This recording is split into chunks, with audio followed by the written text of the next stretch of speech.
ఈ గవర్నమెంట్ ఏదైతే ఈ బడ్జెట్ ప్రవేశపెట్టిందో బుక్లెట్ ఆ పాయింట్స్ను ఒక శుద్ధతోని అలొకేషన్స్ను కరెక్ట్గా స్పెండ్ చేసి అలొకేషన్ వర్సెస్ ఎక్స్పెండిచర్ తర్వాత ఎండ్ యూజర్కు రిసీవ్ అయ్యేటట్టుగా చూసుకోవాలి అధ్యక్ష. కాబట్టి ఎంత సిన్సియర్గా మనం పనిచేస్తే ఆ విధంగా రిజల్ట్స్ వస్తాయి. కాబట్టి మనకు ఏదైతే కంటిన్యూటీ కరెక్ట్గా ఉండాలి. ఇప్పుడు పాత గవర్నమెంట్స్ వస్తాయి, 5 సంవత్సరాలు గవర్నమెంట్ పోతుంటాయి, ఆ గవర్నమెంట్ రిపీట్ అవుతాయి. కాబట్టి సెంట్రల్ గవర్నమెంట్లో లాస్ట్ 60 ఇయర్స్లో కాంగ్రెస్ డెవలప్ చేయలేనిది మోడీ గారు గవర్నమెంట్ వచ్చిన తర్వాత 10 ఇయర్స్లో ఏ విధంగా ప్రాక్టికల్గా డెవలప్ చేసి చూపించారు.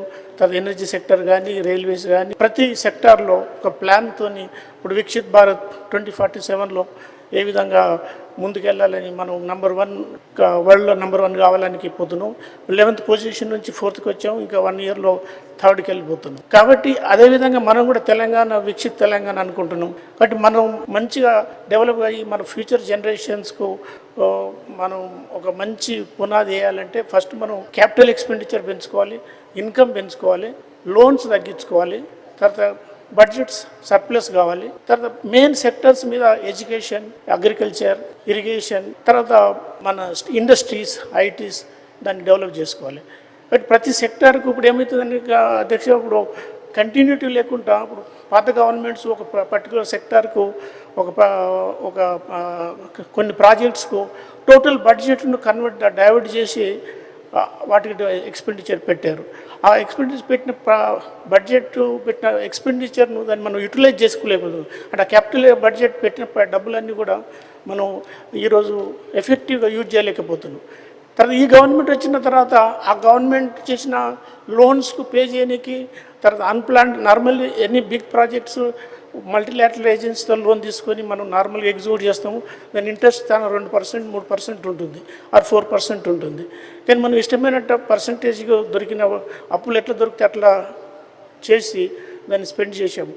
అయితే ఈ గవర్నమెంట్ వచ్చిన తర్వాత ఆ రీపేమెంట్స్కే వీళ్ళది టైం స్పెండ్ అయింది. అంటే ఆ టైంలో అన్ని ప్రాజెక్ట్స్కు, సోషల్ సెక్టార్కు, మిగతా ఎడ్యుకేషను, కానీ మిగతా సెక్టార్ పెట్టాల్సిన డబ్బులన్నీ ఒక పర్టికులర్ ప్రాజెక్ట్కి వెళ్ళిపోయాయి, ఒక పర్టికులర్ సెక్టార్కి పోయాయి. వీళ్ళు వచ్చిన తర్వాత మిగతా డబ్బులన్నీ వచ్చిన కలెక్షన్ అంతా ఆ రీపేమెంట్కు ఈ విధంగా చేయడానికి డైవర్ట్ అయింది. దాంతో తెలంగాణ స్టేటు సర్ప్లస్ స్టేట్ పోయి ఇప్పుడు డిఫిసిట్ స్టేటు. అంటే మనం ఎన్ని మాట్లాడుకున్న ఫ్యాక్చువల్ పొజిషన్ గ్రౌండ్ లెవెల్లో చూస్తే ప్రతి డిపార్ట్మెంట్లో బకాయిలు ఉన్నాయి. ఎడ్యుకేషన్ డిపార్ట్మెంట్ కానీ, రిటైర్డ్ బెనిఫిట్స్, ఎంప్లాయీస్ కూడా ఇవ్వలేని పొజిషన్లో ఉన్నాం. తర్వాత ఆరోగ్యశ్రీ కానీ, ప్రతి సెక్టార్లో there are outstanding dues.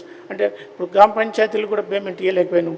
రీసెంట్గా ఎలక్షన్ అయింది కాబట్టి గవర్నమెంట్ ఆఫ్ ఇండియాకి వెళ్ళి కొన్ని ఫండ్స్ వచ్చాయి, దాంతో కొంచెం సౌలభ్యం అయింది. కాబట్టి మా పార్టీ తరఫున రిక్వెస్ట్ టు ది గవర్నమెంట్ ఏంటంటే, సజెషన్ ఏంటంటే, గవర్నమెంట్ ఆఫ్ ఇండియాలో ప్రతి సెక్టార్లో ఇప్పుడు ఎగ్జాంపుల్ ఎడ్యుకేషన్లో ఉన్నాయి చాలా స్కీమ్స్ ఉన్నాయి. ఆ స్కీమ్స్ని మనం యూటిలైజ్ చేసుకోవట్లేదు.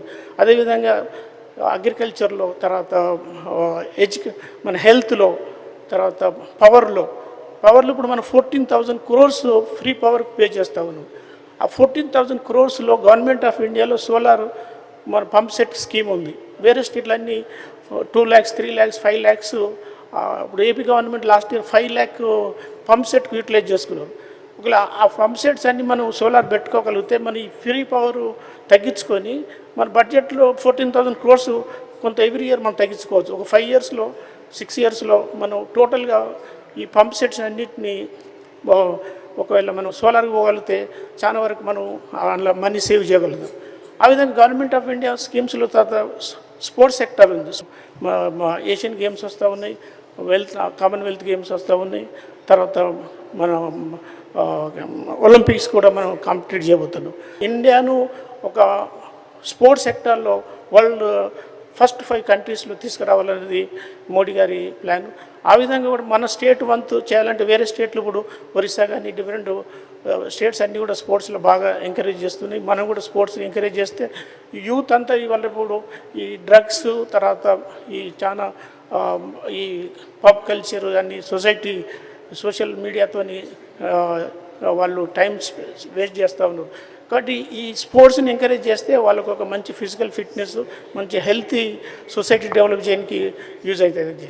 అదేవిధంగా ఈ డ్రగ్స్లో దానికి నేను గవర్నమెంట్ సజెషన్ ఏంటంటే మా తరఫున ప్రతి పోలీస్ స్టేషన్ లెవెల్లో ఒక ఎస్ఐ లెవెల్ ఆఫీసర్ని పెట్టి కాబట్టి ఇప్పుడు డ్రగ్స్ ప్రతి స్కూల్లో, కాలేజీలో, యూనివర్సిటీలలో, తర్వాత గవర్నమెంట్ స్కూల్స్లలో, సొసైటీలో ప్రతి యూత్కు ఫ్రీగా ట్రేడింగ్ అవైలబుల్ అయినాయి. కాబట్టి మన సొసైటీ బాగుపడాలి, మనం ఇంప్రూవ్ చేయాలంటే ఈ డ్రగ్స్ టోటల్ కంట్రోల్ చేయాలి. దాని గవర్నమెంట్ ఆఫ్ ఇండియా నార్కోటిక్స్ డిపార్ట్మెంట్లో చాలా ఫండ్స్ ఉన్నాయి. తర్వాత అక్కడికి వెళ్ళి ఎక్విప్మెంట్స్ కూడా ఇస్తూ ఉన్నారు, లేటెస్ట్ ఎక్విప్మెంట్, టెస్టింగ్, తర్వాత డబ్బులు కూడా ఉన్నాయి. అవన్నింటిని కూడా ప్రాపర్గా వాడుకొని దాన్ని ఒక వార్ ఫుట్టింగ్ లాగా మనం కాన్సన్ట్రేట్ చేసి దానికి ఒక స్పెషల్ ఆఫీస్ అనేసి అది కూడా కంట్రోల్ చేయాలని కోరుతున్నాను.